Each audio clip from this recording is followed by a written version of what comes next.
어서 오세요. 안녕하세요. 네, 안녕하세요. 두 분의 도움으로 이번 주 한 주를 또 마무리해 보도록 하죠.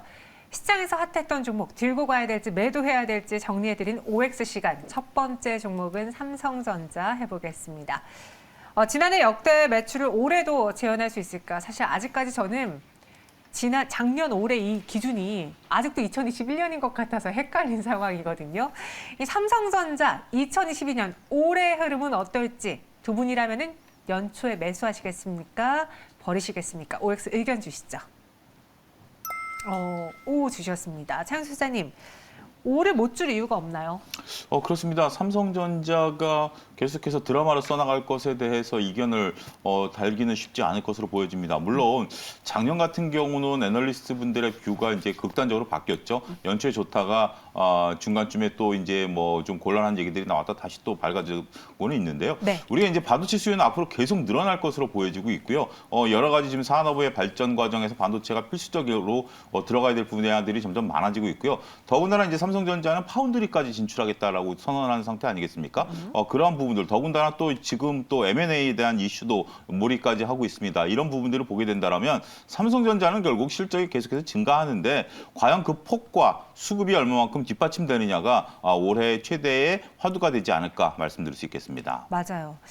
수급이 받쳐줘야 되는. 그렇습니다. 삼성전자는 뭐 이 가치로 움직이는 주식이라기보다는 수급이 붙어야 되고 또 한 가지 삼성전자의 단점이다라고 보면 네. 삼성전자가 10만 전자 가기를 모든 전 국민 투자자들이 바라고 있는데 그렇게 된다면 지수 부담이 너무 커집니다. 3,500선을 넘어야 되는데 그렇게 된다면 올해 증권가가 예상한 3,400선보다 더 위에 있기 때문에 네. 현실적인 조금 감각으로 봤을 때는 삼성전자 수급과 지수와의 연관성 이런 것도 동시에 살펴야 되는 쉽지 않은 투자다 말씀드릴 수 있겠습니다. 그렇네요. 또 우리 시장에서 어느 정도 일정 부분 기관 투자자들 사야 되는 그 밴드가 있잖아요. 네, 그렇습니다. 그렇기 때문에 참 삼성전자가 갖고 있는 그 상징성 때문에 우리 개인 투자자들이 바라는 만큼 올라가지 못하는 게 정말 아쉬운 종목인 것 같습니다. 하지만 그럼에도 불구하고 두 분 모두 안 살 이유가 없다. 좋다라고 의견 주셨고요.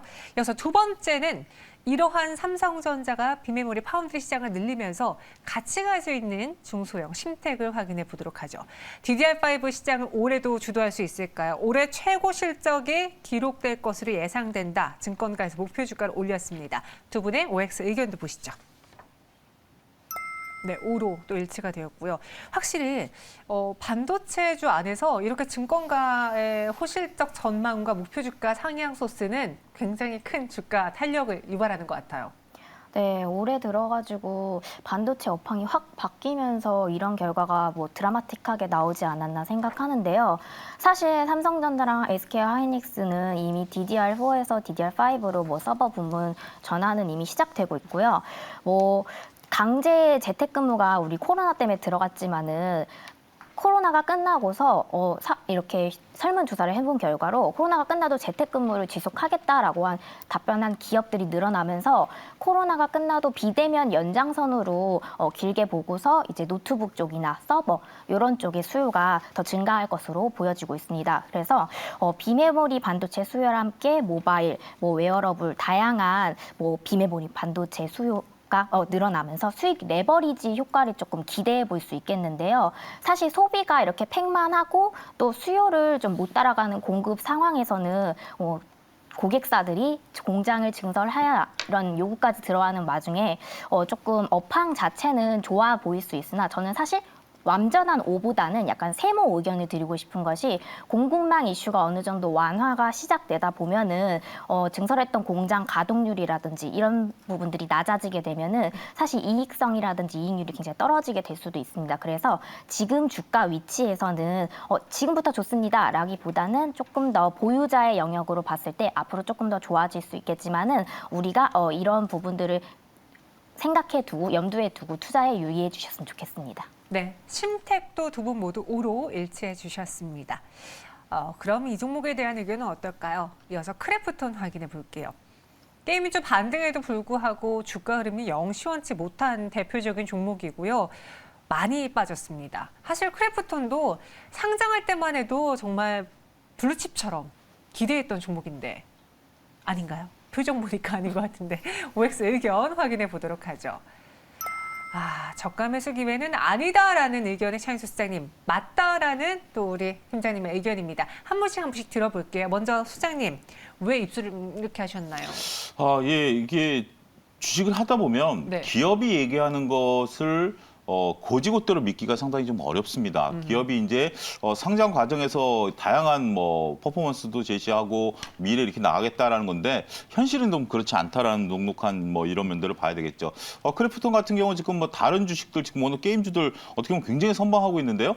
상대적인 약세가 한 2% 정도 빠진다라는 것은 굉장히 큰 약재입니다. 여기에 지금 수급이 꼬여 있다라는 것도 한몫하고 있는데요. 지금 오다가 저도 검색을 해보니까 공매도가 한 7천억 정도 쌓여 있다. 이게 지금 뭐 공매도를 벗어날 만한 그런 요소가 되지 않는다라고 말씀드릴 수가 있겠고 지금 이제 상장 지지선을 지금 깨고 내려간 오늘 가격대이기 때문에 추가적인 공매도도 붙을 가능성이 있다라고 보는 거죠. 그런 가운데서 굳이 저가 매수다라고 한다라면 우리가 이렇게 보셔야 돼요. 저가 매수는 추세가 무너지고 있을 때 매수하는 게 아니라 추세가 반등할 때 매수하는 게 저가 매수지 추세가 무너질 때 저가 매수는 아니다. 그러니까 결국 크래프톤 올해 그리고 작년 실적은 컨센서스에 부합하는 정도의 실적이 나올 것으로 보여집니다. 하지만 새로운 모멘텀을 찾기에는 여타 다른 게임주에 비해서는 행보가 좀 약하다라는 게 증권가의 전언이고요. 그렇게 보게 된다라면 지금 이제 올해 모르죠. 이제 크래프톤 입장에서는 새로운 올해 이제 비전 같은 것들을 발표해야 되는데 그러한 내용들이 나오기 전까지는 아직까지는 관망세를 유지해야 되지 않을까 말씀드릴 수 있겠습니다. 반대로 저가 매수 기회다라고 보는 우리 송환 팀장님의 의견도 궁금한데요. 어느 정도 차영주 소장님의 의견에 굉장히 동의하는데요. 그럼에도 뭐 지금 현재 과매도 구간에 있다라고 보고서 어제 같은 이런 급락이 나왔을 때 뭐 같이 오늘 반등이 나와주지 못하는 것은 아쉬운 점은 분명하나 그래도 잠깐의 반등 일어날 수 있는데 또 그런 투자를 유의미하게 쓰고 있는 그런 투자자들을 위해서 의견 드렸는데요.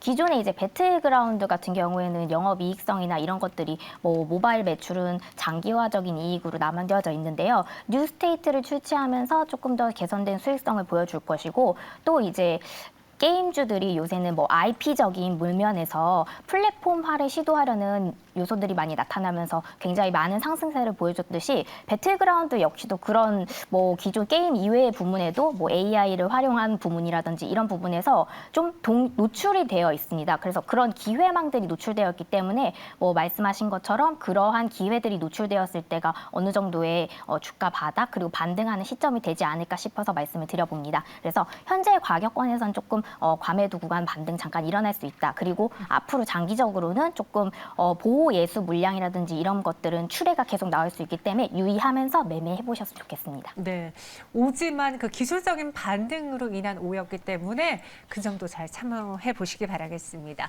두 분의 의견 OX로 3가지 들어봤고 이번에는 직접 다음 주를 위해 공략할 종목을 찾아보겠습니다. 다음 주장 미리 보기 이 키워드로 골라오셨다고 하는데요. 어떤 키워드일까요?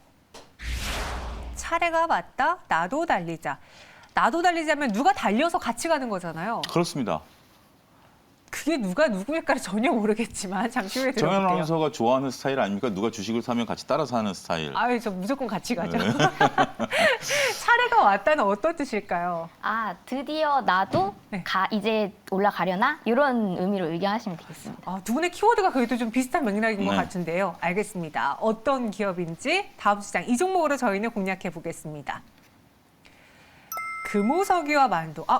차윤 선생님 말씀하신 것처럼 누가 가면은 저도 따라서 하는 편이긴 한데 이 종목들은 약간 제 불나방 그 투자법하고는 좀 거리가 있거든요. 근데 그렇죠. 이게 뭐 빠르게 시세를 낸다라기보다는 네. 조금 진득하니 시세를 내는 그런 종목들이기 때문에 조금 그렇게 말씀하시는 것 같은데 네. 일단 전반적으로 봤을 때 지금은 빠르게 시세 내는 종목들이 잡기가 어려워요. 차라리 지금은 맞아요. 진득한 종목들을 좀 잡으셔야 되는데 제가 만도를 중점적으로 본 거는 현재 지금 뭐 글로비스 이슈도 있고요. 그다음에 현대 기아차가 자동차 그룹들이 전반적으로 다 좋죠. 그래서 같이 달리자, 나도 달리자 이런 용어를 썼는데요. 만도 같은 경우 이번에 CES에서 혁신상을 받았습니다. 오, 축하드리네요. 예, 뭐 굉장히 이제 그 첨단 브레이크에 대해서 혁신상을 받았는데 이런 부분들에 따라서 지금 현재 그 전장과 관련해서 중요한 역할을 할 것으로 현재 좀 보여지고 있습니다. 앞으로 현대차가 전장이라든지 친환경 자동차에 대해서 더욱더 올인할 것으로 보여지고 있는 상황이지 않습니까? 여기에 범현대 계열사로서의 만도가 부품 부분에 있어서 큰 역할을 할 것이다라고 증권가는 바라보고 있고요.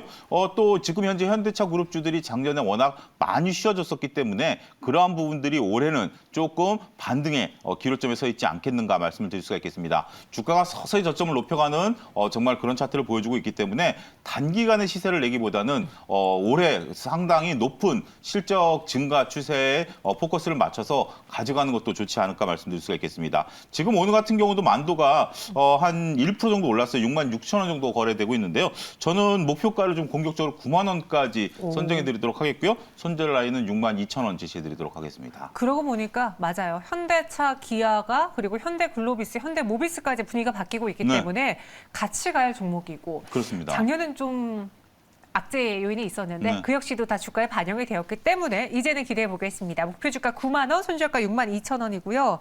송한혜 팀장님은 금호석유예요. 사실 금호석유도 정말 작년에 투자자분들을 힘들게 만들었던 대표적인 종목이거든요. 네, 맞습니다. 그렇지만 이제는 내 차례가 왔다라는 말이 맞듯이 사실 낙폭과대 이런 대형주들이 계속 왔다 갔다 하면서 너도 오르고 나도 오르고 이런 형세들이 나타나고 있는데 금리 이슈로 인해서 이번에 시장 하락할 때 경기주로서 이제 외인이나 기관이 수급적인 측면이 들어오기도 했었지만은 석유화학 부분이 이제 중국의 이런 석탄 기반 좀 화학 설비가 가동이 중단이 됐을 때 좀 반사 수혜를 받았었어요. 그리고 추가적으로 국제 유가도 지속적으로 상승 중인데 뭐 오펙이 생산 증가를 안 한다라는 소식도 전해졌기도 하지만 미국의 이번 12월 정도의 소비 심리 지수를 보면은 굉장히 크게 개선이 되어 최고치를 찍었거든요. 그래서 거기에 합세해서 이제 물류에 아무래도 더 큰 문제가 있을 거다라는 생각이 합쳐지기 때문에 추가적으로 기대 수요까지 합쳐진다라고 했을 때 원유가 사용될 확률은 더 높아졌다라고 보시면 되겠습니다. 그래서 또 이제 지분적인 면에서 보자면은 최대 주주 소유 주식 수가 2020년부터 계속적으로 증가를 해왔는데 작년 5월에 이제 아무래도 최고점 부분 5월에 또 이제 그때 매도를 하지는 않았습니다. 근데 요새 또 막 유행인 게 최대 지주가 지분 매각을 한다든지 이런 부분이 있었지만 그런 것들은 이제 이 가격권에서 매도해가지고 주가를 좀 하락하게 하는 원인으로서 쓰이진 않을 것 같아서 문제가 없다고 보여집니다. 또한 이제 회사 자본적인 측면에서도 부채가 좀 줄어들고 유보율은 1,800% 정도로 양호한 편인데요. 자본력에 대한 문제도 큰 없고 회사에 악재가 없는 상태라고 본다라고 하면은 우리 3분기 실적까지 봤을 때는 PER이 이제 아무래도 롯데케미칼 금호석유, 대한유와 비교했을 때 굉장히 적은 PER을 갖고 있습니다. 보통 화학주 같은 경우에는 5배 이하의 펄을 굉장히 좋게 매력적으로 보는데 금호석유는 2.9 정도밖에 되지 않아서 굉장히 저렴하다고 느껴지기 때문에요. 네. 배당락 이후에 마땅한 상승이 없었던 만큼 다시금 주가 회복 가능성 높다 판단하여 매수는 현재 종가에 해보셔도 괜찮으시고요. 손절가는 15만 8천 원 그리고 목표가는 19만 원으로 제시해드리겠습니다. 금호석유 오늘 종가 매수해 보겠습니다. 목표 주가 19만 원, 손절가 15만 8천 원. 금호석유와 만도를 두 분은 다음 주를 위해 매수하겠고요. 현재 시장은 코스피, 코스닥 모두 1%대 상승으로 마감 준비하고 있습니다. 코스피 1.19% 오름세를 보여주며 2,955선 지나고요. 코스닥은 1.56% 급등하고 995.57포인트 지납니다. 마감 동시효과 함께하셨습니다.